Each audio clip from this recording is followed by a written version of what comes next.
día, buenas tardes o buena noche, según quien esté escuchando, en donde esté en el globo terráqueo.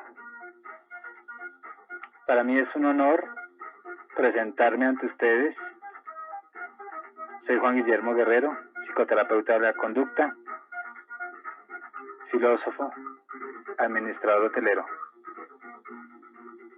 decorador en tela, conferencista, entre otros.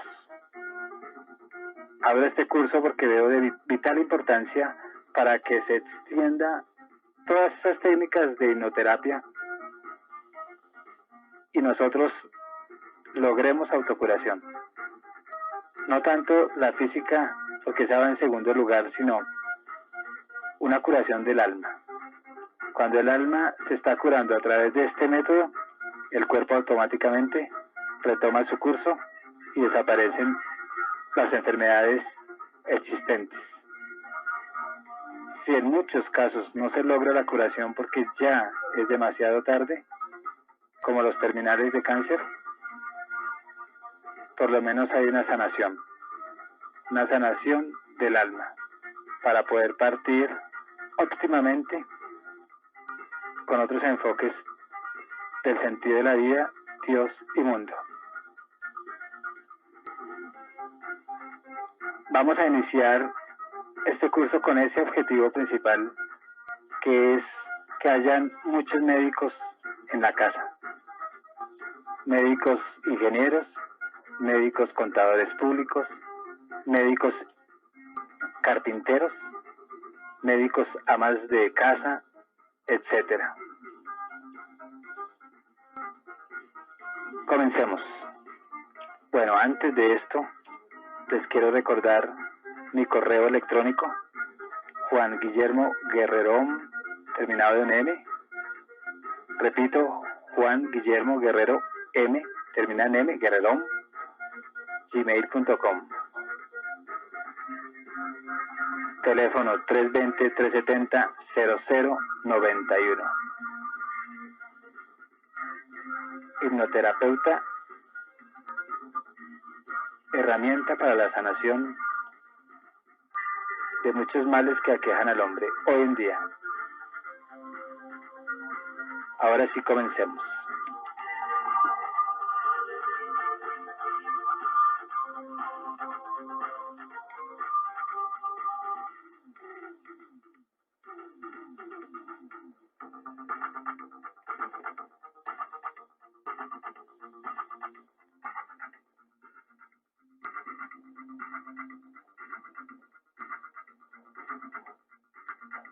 Vamos a tener en cuenta muy halagador y muy orgullosos de Milton Erickson, padre de la hipnoterapia, psicoterapia y de las estrategias de Brett.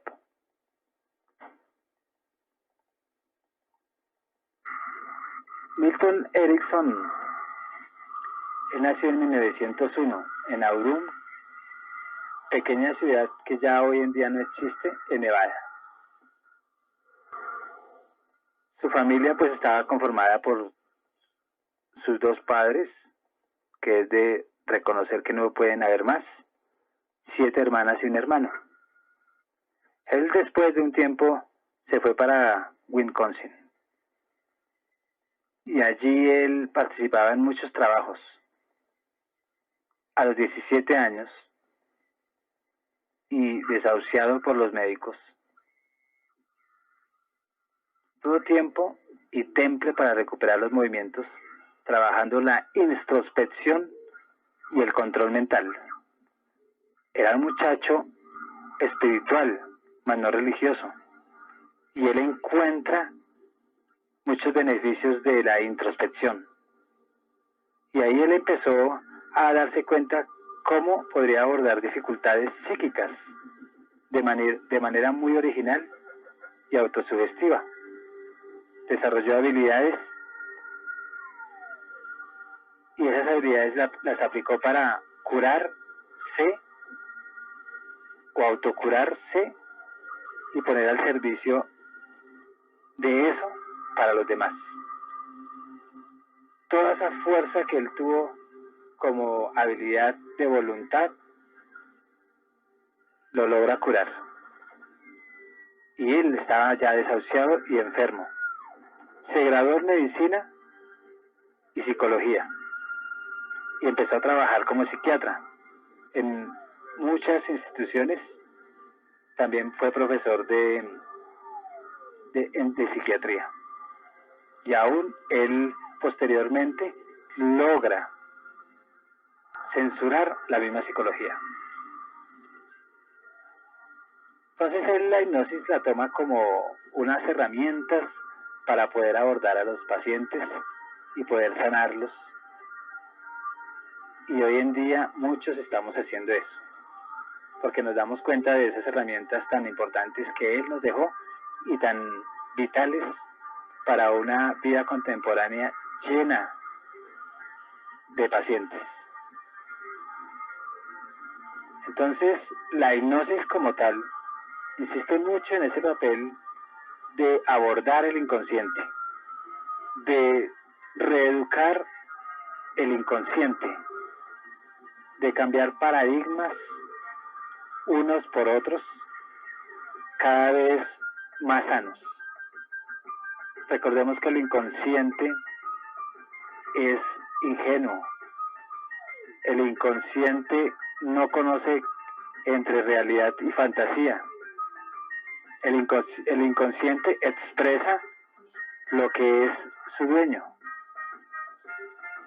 Si mi inconsciente está contaminado, el dueño está súper contaminado. Entendiendo, no en la manera de Freud, sino como reservorio, el inconsciente como reservorio de recursos personales, donde uno tiene todas las herramientas como individuo para darle solución a los problemas.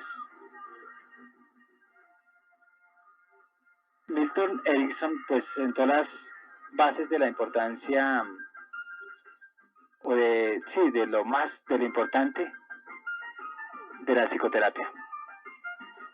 Y él le dio unos enfoques psicoterapeutas a través de la programación neurolingüística, PNL, a través de la terapia sistémico-estratégica, a través de la terapia breve centrada en soluciones,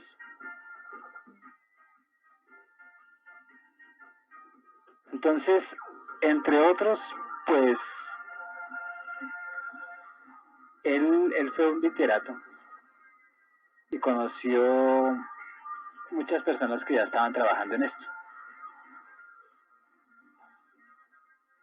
Su particularidad en ese estilo de terapia se puede encontrar en sus vivencias personales, muy particulares, en cuanto a ese enfrentamiento de su enfermedad.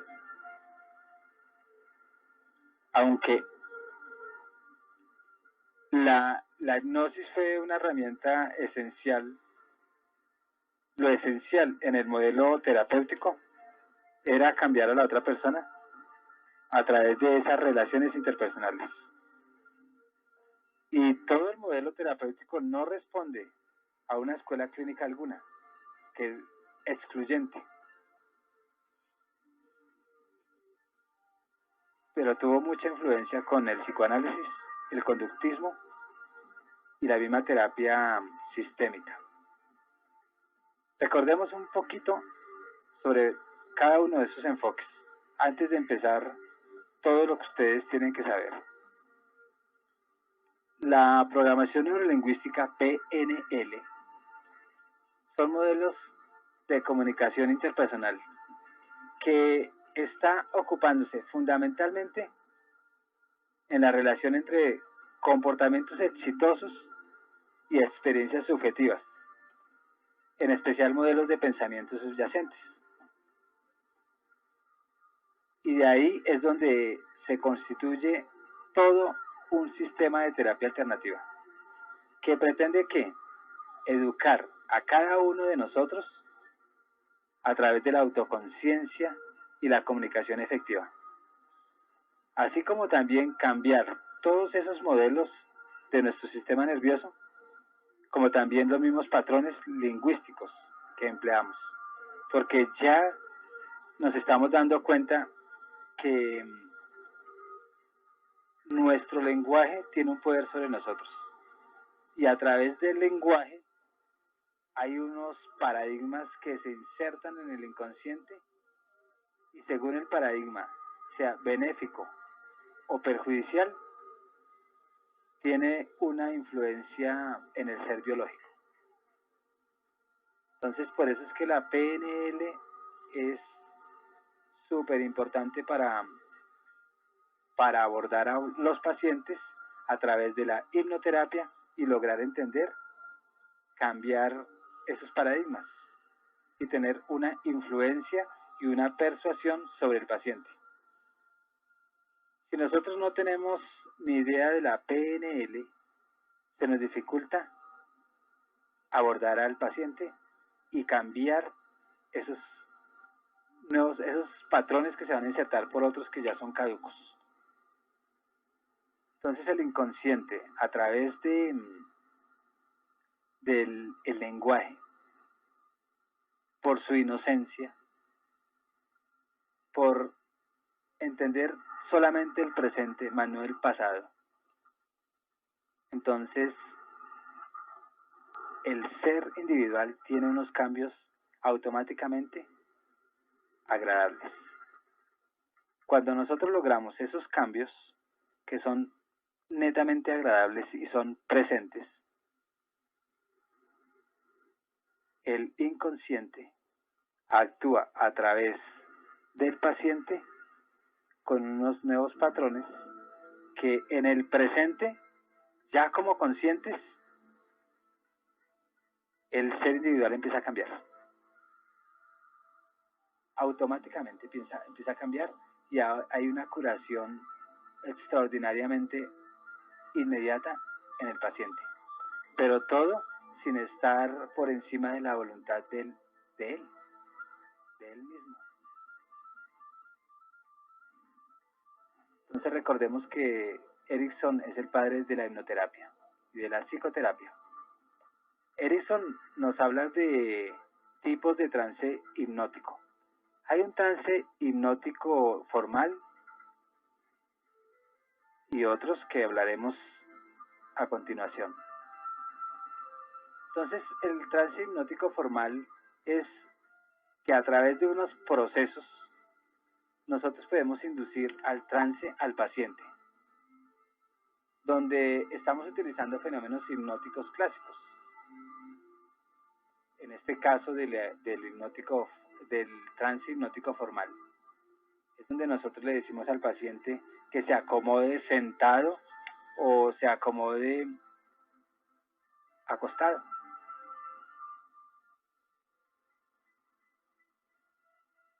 Y ahí es donde nosotros empezamos a distraer al consciente para poder nosotros abordar al subconsciente. Cuando nosotros logramos a través de sonidos, a través de imágenes, a través de palabras, distraer al consciente, estamos logrando nuestro objetivo. Porque el que va a hablar posteriormente en la terapia es el inconsciente. Y el inconsciente, recordemos que tiene toda una gama de información que nosotros conscientemente ignoramos. Logrando a través de ese consciente, logrando a través del inconsciente ya el abordaje, entonces ahí empieza la psicoterapia. El trance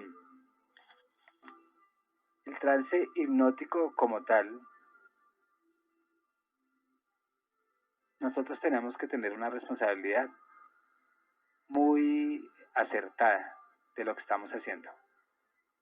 Porque si no sabemos hablar, si no entendemos el significado de las palabras, posiblemente estemos mandando unos malos mensajes. Por eso es que uno como profesional empieza a buscar otras ciencias. Como ya dije, la PNL, el pensamiento sistémico, una misma espiritualidad, conocimiento de espiritualidad, conocimientos de bases de psicología, aunque uno censura muchas plantillas, pero es necesario el conocimiento. El otro tipo es el trance hipnótico no formal. Usa los mismos principios del clásico, pero lo que busca en sí es atender al cliente o al paciente a través de un lenguaje muy atractivo donde nosotros nos vamos a identificar con él, donde nosotros vamos a través de metáforas y de anécdotas terapéuticas entregarnos al paciente. Se hace tan atractivo que estamos abordando la reflexión del paciente y cuando hay reflexión consciente se accede al inconsciente también. Entonces, hay unas pequeñas diferencias entre el trance hipnótico formal y el no formal, pero son mínimas. Lo que sí es seguro es que vamos a acceder a una hipnosis, ya sea consciente o una hipnosis a través del inconsciente. Pero siempre vamos a llegar a lo que queremos, que es sanar el alma para que el cuerpo automáticamente tenga respuesta y estímulo para una renovación de su ser biológico. Porque recordemos que quien está comandando al ser como tal, inicia desde la parte psique, del psique, que es el alma. El alma es aquella que está programando, el cerebro es aquel que está ordenando, y la parte física biológica como tal, que es la que obedece. Los órganos obedecen al cerebro, a ese programa que ya el psique le insertó, y de acuerdo a eso es que nosotros estamos en conflicto, para no decir enfermos, que esa palabra la estamos sustituyendo hoy en día, o estamos en sanación. Ahora está otro tipo de enfoque para llegar a la hipnosis, y vamos a hablar de la ericksoniana. Erickson la definió en los siguientes términos. Dice que la psicoterapia hipnótica es un proceso de aprendizaje para el paciente. Recordemos otra vez, la psicoterapia hipnótica es un proceso de aprendizaje para el paciente. O sea, que todo lo que nosotros a través de esa técnica vamos a extraer, que él en ese momento no recuerda, que es un conocimiento que está archivado, entonces él va a tener un aprendizaje. Cuando tiene aprendizaje, tiene una reflexión muy rápida inconscientemente. Cuando nosotros ya tenemos reflexión, hay un cambio en toda nuestra estructura. Por eso es que esos procedimientos están reeducando al paciente. Le están enseñando a aprender, a desaprender. Le están enseñando a ser mucho más claro en sus acciones, porque antes estábamos más equivocados. Entonces, en esas técnicas hipnoterapeutas hay unos resultados muy efectivos. ¿Y eso deriva de qué? De la disposición del paciente, de las mismas actividades del paciente, de las mismas ganas de cambiar. En otras palabras, de la voluntad inherente que tiene cada uno de ser mejor. de la voluntad inherente que dice yo voy a cambiar, de la libertad inherente que dice creo, tengo fe en que a través de la hipnoterapia yo voy a tener unos resultados positivos y no voy a tener miedo a los mitos que la gente nos está transmitiendo día a día. Me entrego al psicoterapeuta en voluntad propia a ser sanado, con ayuda de él, porque él no me va a sanar, sino entre los dos vamos a lograr volver a la alineación de las energías, porque ya vamos a andar más armónicamente comunicados con mi yo interior y con el universo. Y en este proceso, entonces, el terapeuta o nosotros lo que logramos es que estimular al paciente hacia unas nuevas actividades, un nuevo pensar, un nuevo sentir, una nueva acción.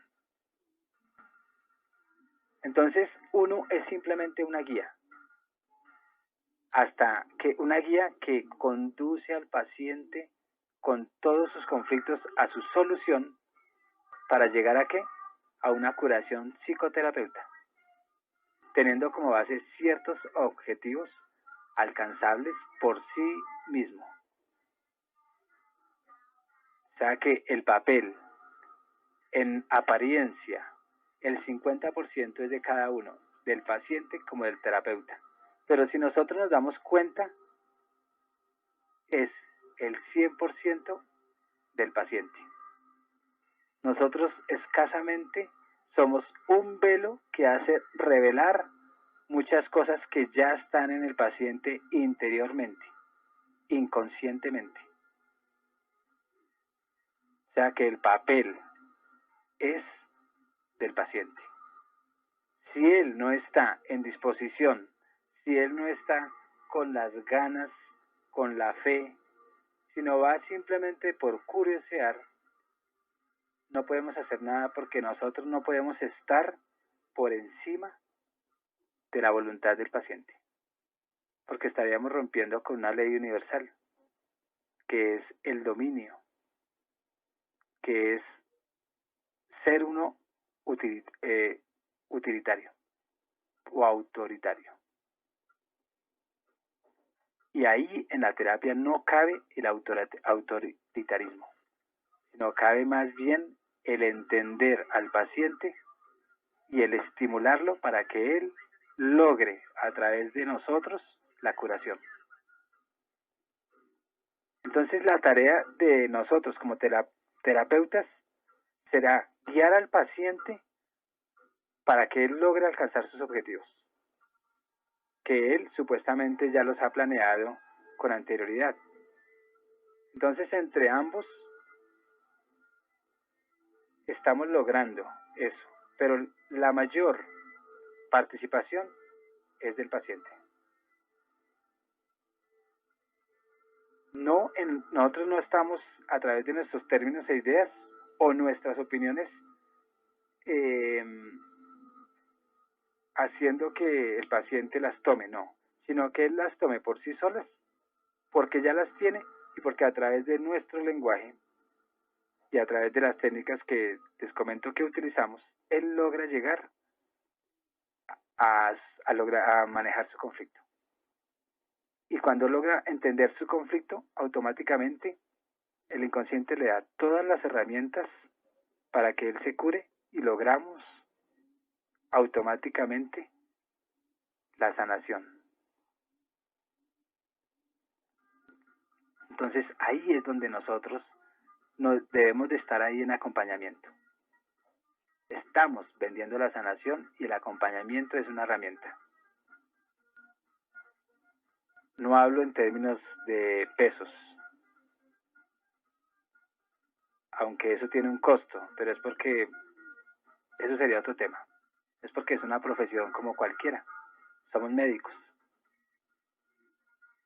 Entonces, la tarea del paciente es la de reaprender a través de todos los esfuerzos que él puede acogerse en su vida experiencial, a través del trance hipnótico, ya sea consciente o sea profundo, o sin trance, indirecta o indirectamente, estamos reeducando.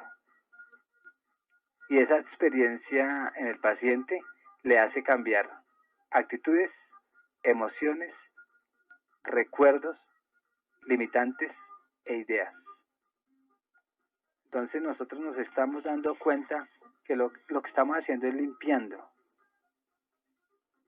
toda esa basura que nosotros guardamos inconscientemente porque en algún momento nos impresionó y la guardamos como mecanismo de defensa, o la guardamos conscientemente porque tuvimos un convencimiento por nuestra ignorancia, o porque otros nos la insertaron repetidamente y nosotros le creímos, y a nosotros al creerle pues hicimos una verdad de una falsedad. Entonces nosotros esas técnicas de hipnosis a través de la aplicación del PNL pues son extremadamente útiles, muy, pero muy útiles. El otro enfoque que nosotros estamos utilizando para lograr la hipnosis pues es esa terapia sistémico-estratégica. La terapia sistemo-estratégica es otro enfoque. ¿Y eso a dónde nos lleva? A permitir explicar una parte muy importante de los mismos efectos de la terapia.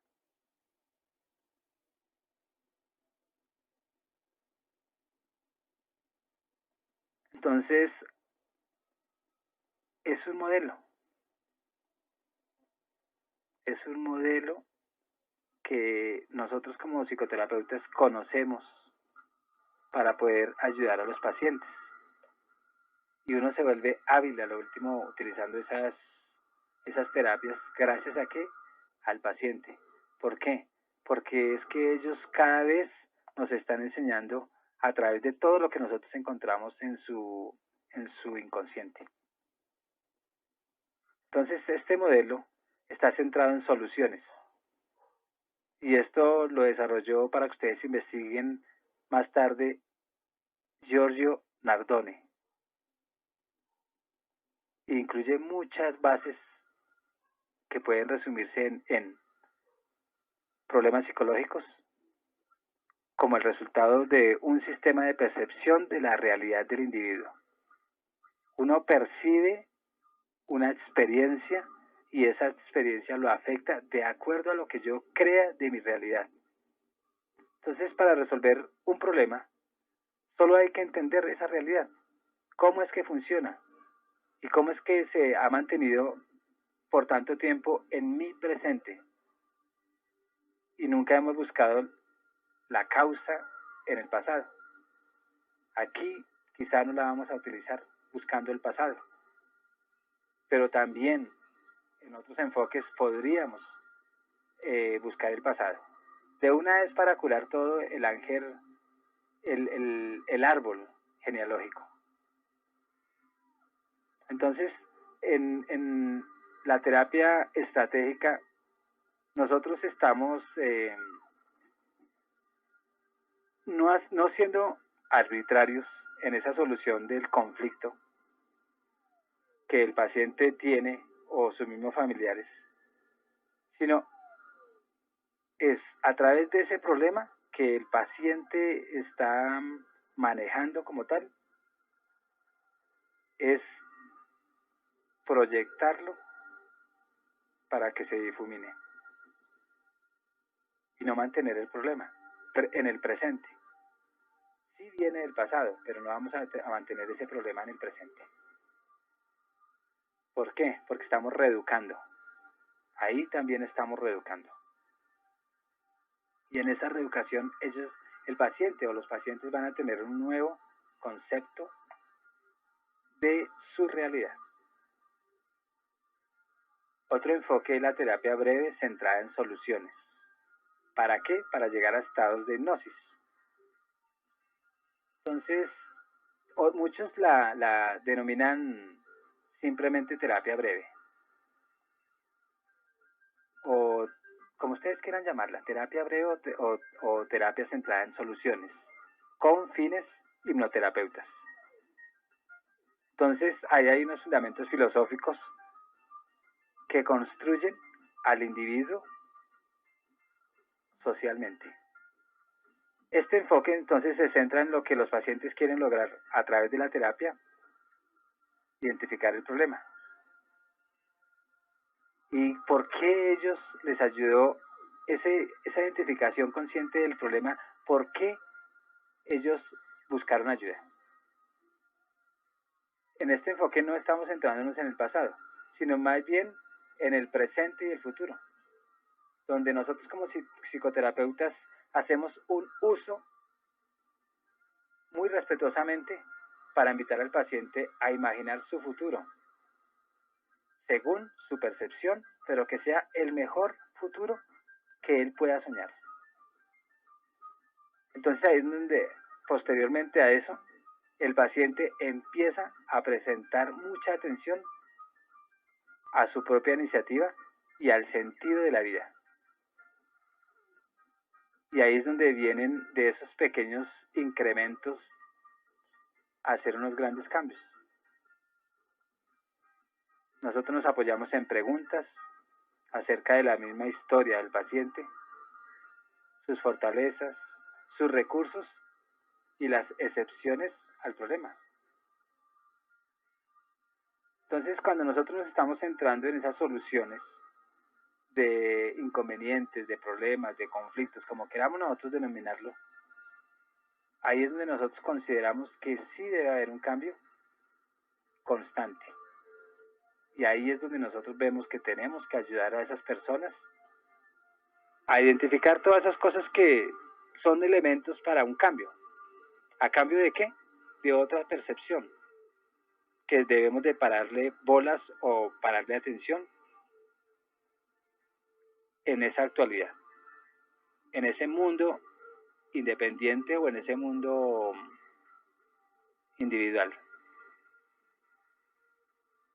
Entonces nosotros aquí estamos ayudando a los pacientes.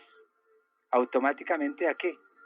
A que accedan a su inconsciente conscientemente y construyan su futuro deseado y examinar que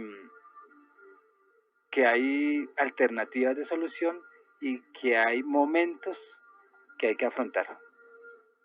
Entonces ellos toman conciencia de esos pequeños logros y los hacen grandes. Y posteriormente las acciones empiezan a cambiar. Entonces estamos ayudando al paciente a dirigirnos al futuro para romper con el pasado que posiblemente él ha sido culpable de ese presente.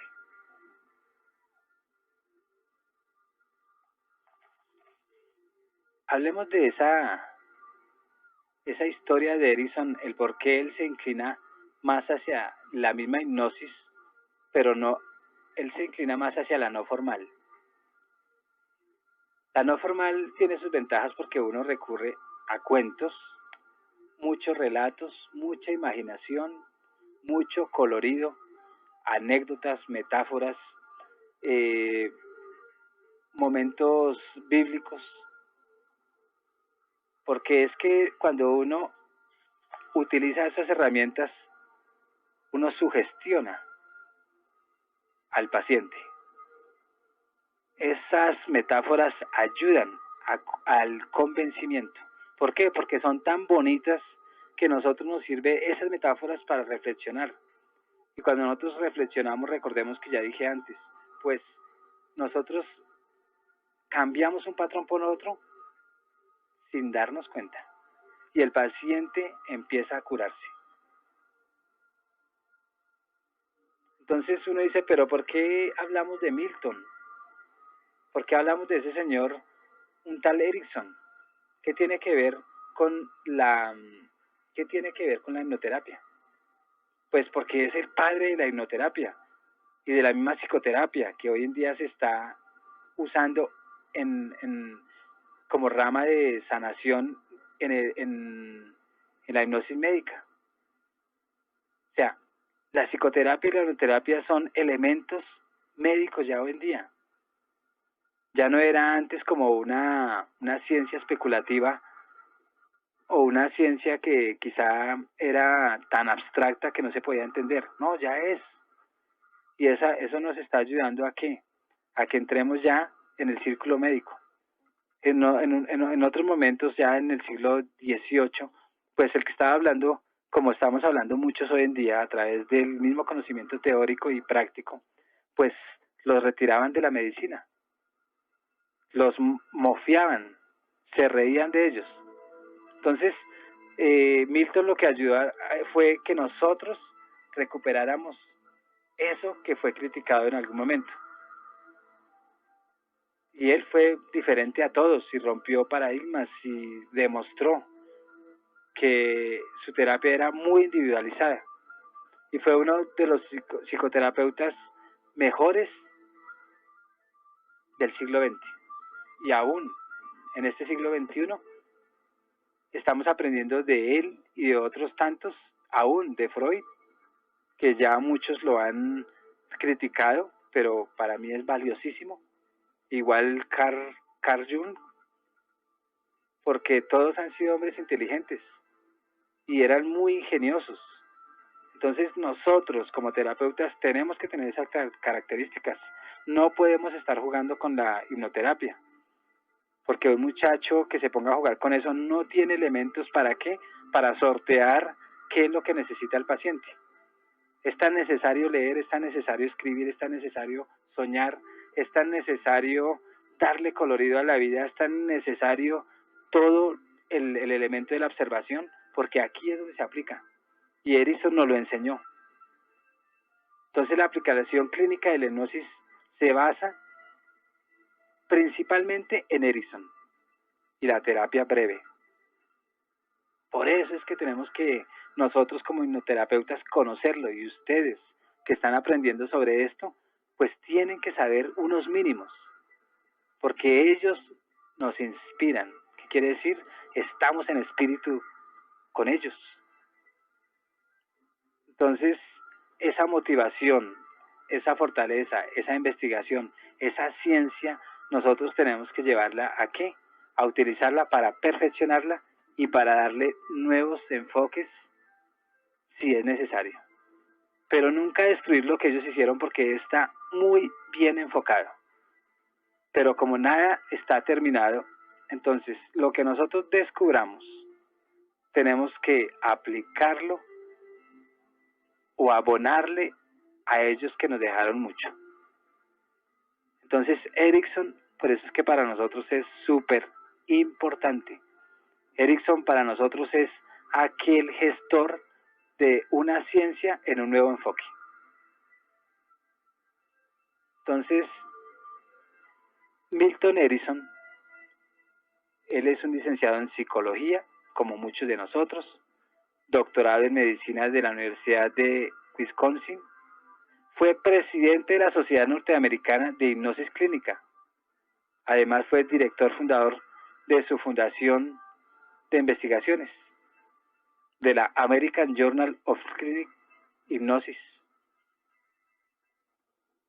Fue profesor de psiquiatría en la Universidad Estatal de Wayne, en la Facultad de Medicina, miembro vitalicio de la Asociación de Psicología Norteamericana y de la misma Asociación Psiquiátrica Norteamericana. Fue un escritor empedernido. Entre esas obras podemos nombrar Hipnoterapia, Causística Exploratoria. También Realidades Hipnóticas. Otro libro importantísimo, Aplicaciones Prácticas de la Hipnosis en Medicina y Odontología.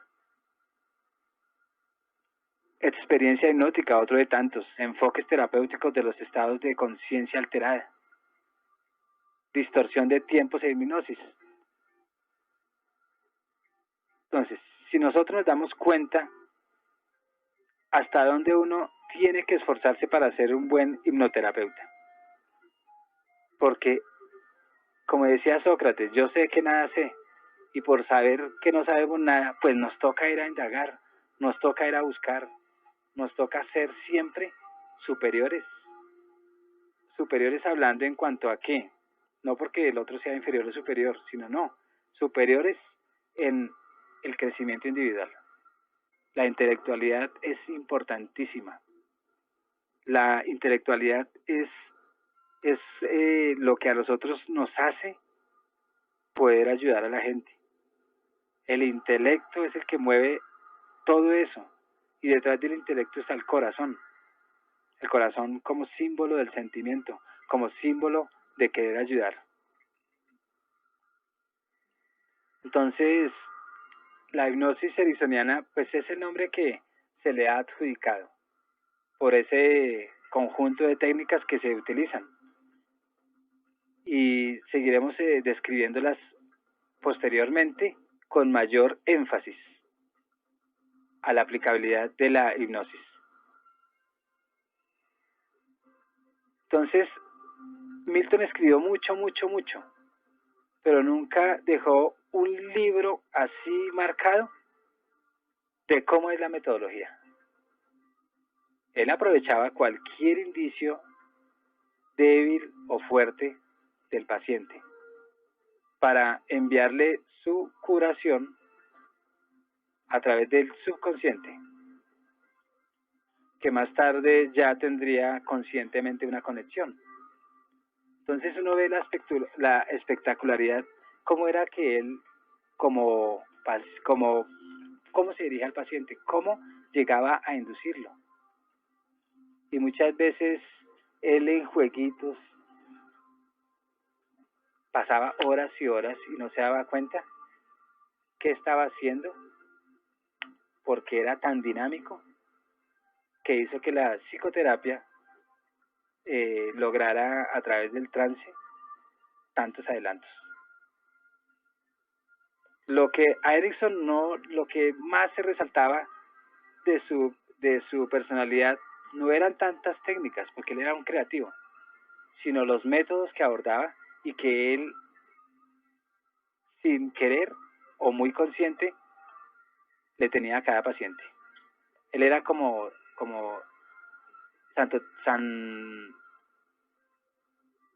no era San Francisco, San Agustín. Él dice que uno tiene que ser un psicólogo, y eso fue en el siglo IV después de Cristo. San Agustín dice que él tiene que ser, bueno, en términos, no hablaba de psicología, pero traduciéndolo al lenguaje de hoy, él decía que para cada público él tenía un método psicológico, y así era Erickson. Y él entonces, a través de esos abordajes,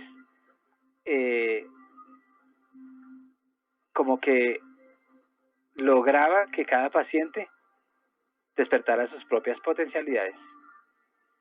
Él estaba en contra del rígido, del psicólogo que regaña, del psicólogo que sigue unas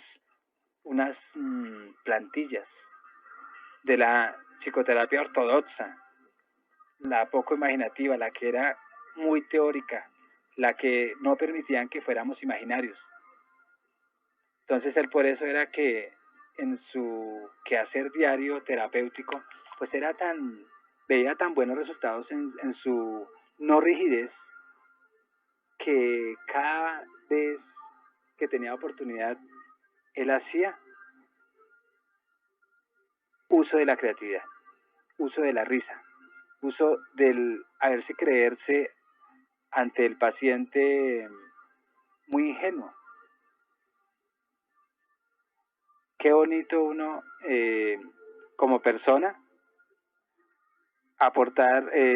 no, sino abordar a Erickson y ver hasta dónde nosotros no podemos, no imitarlo, pero hasta dónde podemos aprender de él. Porque es mucho lo que uno ve en este gran personaje. Porque era un humano súper extraordinario. Él humanizaba todo, él humanizaba al paciente, humanizaba la actitud del paciente, humanizaba sus tristezas. Entonces, nosotros tenemos que humanizar todo y cada uno de los momentos de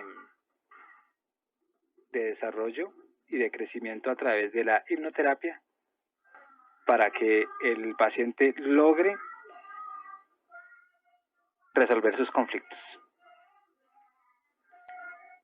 Terminando este segmento, vamos a lograr desarrollar una segunda parte.